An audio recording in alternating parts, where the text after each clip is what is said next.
জাতীয় পার্টির রাজনীতি আগামীর দিনগুলো এ বিষয় নিয়ে আমি কথা বলব। 12 ফেব্রুয়ারি নির্বাচনে জাতীয় পার্টির ভরাডুবি।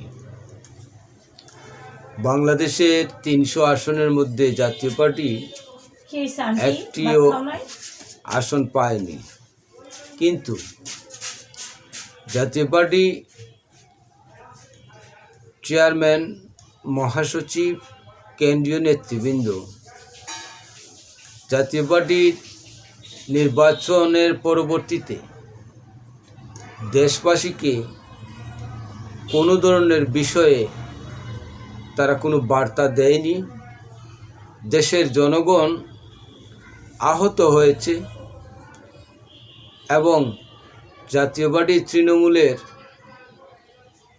পর্যায়ে যে নেতাকর্মী আছে তারাও কিন্তু নিরাশ হয়ে গেছে। জাতীয় পার্টি তৃণমূলের নেতাকর্মীরা ভেবেছিল যে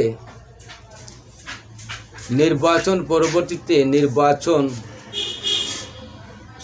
যে ফলাফল হয়েছে সেই ফলাফল প্রত্যাখ্যান করে জাতীয় পার্টি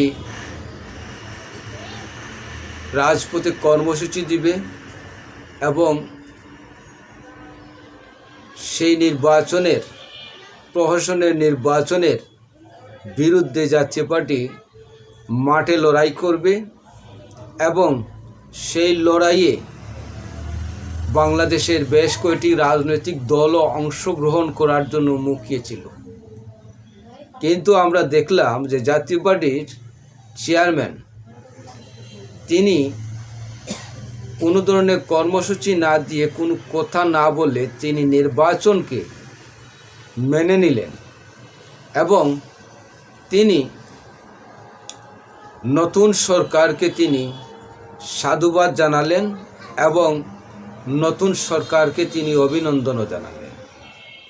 আমার প্রশ্ন হলো যে জিএম কাদের সাহেব তিনি কি ভয়ে কাজ করছেন, নাকি আবার কোনো রাজনৈতিক কোনো চালে পড়ে তিনি এ কাজ করেছেন? জাতীয় পার্টি একটি সম্ভাবনাময় দল, সেই দলটাকে তিনি নিঃশেষের পথে নিয়ে গেছেন। শোনা যাচ্ছে কান কথা যে আগামীতে ঈদের পর, আগামী রমজান মাসের ঈদের পর তিনি রাজপথে কর্মসূচি নিয়ে আসবেন এবং শক্তিশালী করার জন্য জাতীয় পার্টিকে তিনি মাঠে নামবেন জোরে সুরে।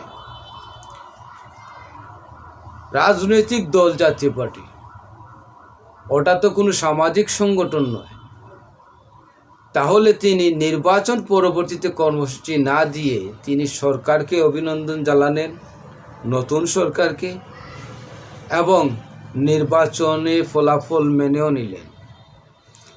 আবার তিনি ঘুরে দাঁড়ানোর জন্য, জাতীয় পার্টিকে ঘুরে দাঁড়ানোর জন্য তিনি সারা বাংলাদেশ চষে বেড়াবেন এবং তৃণমূল পর্যায়কে জাগ্রত করার জন্য তিনি উদ্বুদ্ধ করবেন।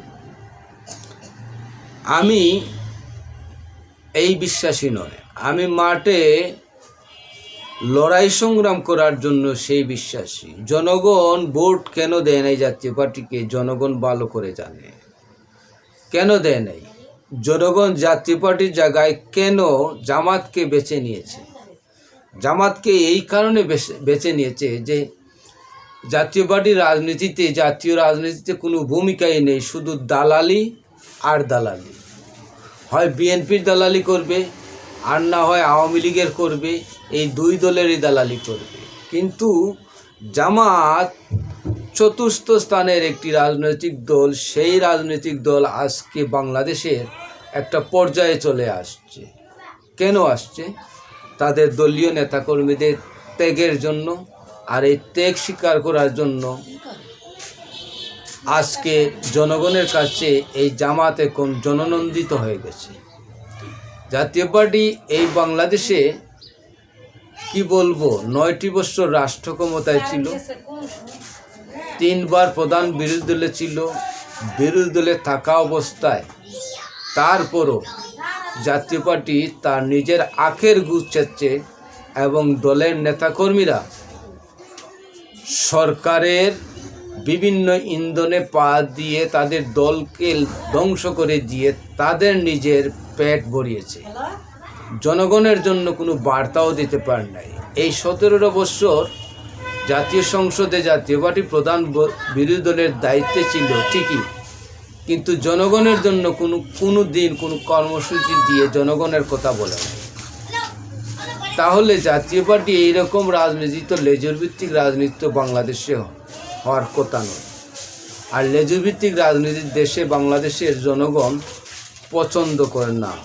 বাংলাদেশের জনগণ শুধুমাত্র জানে যে দল জনগণের জন্য জনগণের দাবি নিয়ে রাজপথে লড়াই সংগ্রাম করতে পারে সেই দলকে দেশের জনগণ ভোট দেয়। এই ভোট জাতীয় পার্টি না পাওয়ার কারণটা হচ্ছে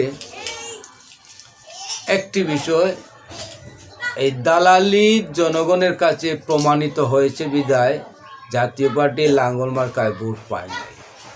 দর্শক,